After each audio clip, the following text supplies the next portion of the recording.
Ayan guys, ilagay na natin yung ating malunggay dito sa ating niluluto na tinola. Ayan o. Oh.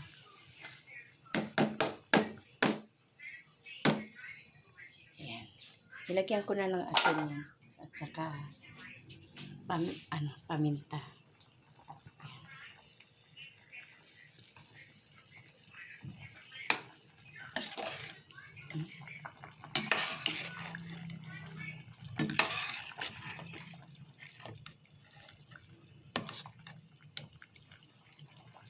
Antayin na lang natin maluto yan guys.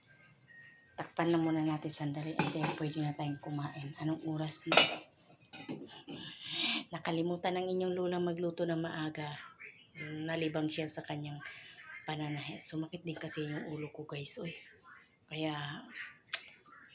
nakalimutan ko na yung oras na para magluto ng hapunan. Ayan na po guys. Maraming salamat. Bye bye!